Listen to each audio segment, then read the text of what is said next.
আসসালামু আলাইকুম, কেমন আছেন সবাই? আশা করি ভালো আছেন। তো আপনাদেরকে আবারও স্বাগত জানাচ্ছি।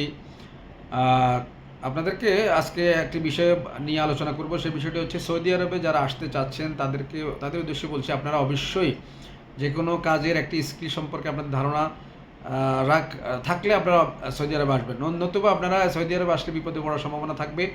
আর যদি নিজস্ব পরিচিত লোকজন থাকে কেউ, তাহলে আপনারা তার মাধ্যমে যোগাযোগ করবেন যে সে যদি আপনাদেরকে কাজ দিতে পারে, তা সেক্ষেত্রে আপনারা সৌদি আরবে আসবেন। সৌদি আরবের আসলে বর্তমান পরিস্থিতি খুবই খারাপ, কাজকর্ম একেবারে নাই বললে চলে।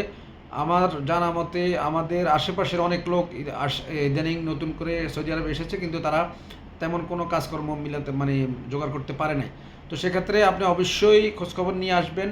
আর যদি নিজস্ব কোনো লোকজন না থাকে তাহলে বিপদের পথে পা দিবেন না। আমি আবারও বলছি, আপনাদের সকলের ভালো চাই, সেই জন্য আমি কথাগুলো বলছি। বর্তমানে সৌদি আরবের পরিস্থিতি খুবই খারাপ, এবং কি এক সৌদি আরবে বর্তমানে যেমন আমার নিজের বর্তমান প্রতি মাসে খরচ আছে 1500 রিয়াল। আপনি হয়তো আমাকে প্রশ্ন করতে পারেন কীভাবে 1500 রিয়াল খরচ হয়। 1500 রিয়ালের মধ্যে আপনি হিসাব করেন, আমার 300 রিয়াল বাসা ভাড়া খরচ, তারপরে থাকার খরচ 300 রিয়াল, তারপরে আমার কফিলের খরচ 500 রিয়াল, তাহলে কত হলো? 1100 রিয়াল। এরপর আমার আনুষঙ্গিক দৈনিক 2 বেলা যদি আমি নাস্তা করি সকাল এবং রাতে, আমার 10 রিয়াল করে খরচ হয় 300 রিয়াল, তাহলে কত হলো? 1400 রিয়াল। আরও 100 রিয়াল খরচ আছে আপনার মোবাইলে।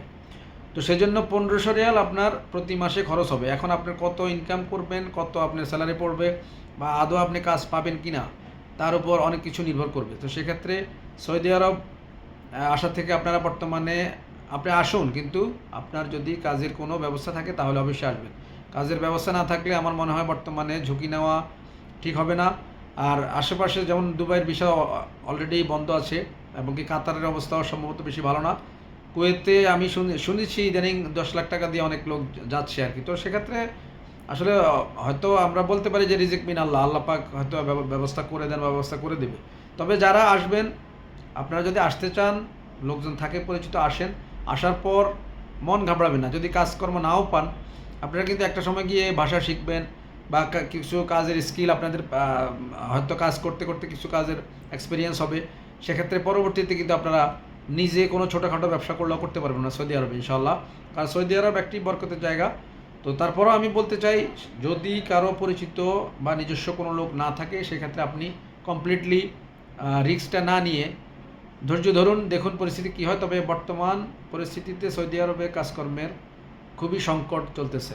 আল্লাহ হাফেজ, ভালো থাকবেন সবাই। ভিডিওটি সর্বোচ্চ শেয়ার করে সবাইকে দেখার সুযোগ করে দিন। ওকে।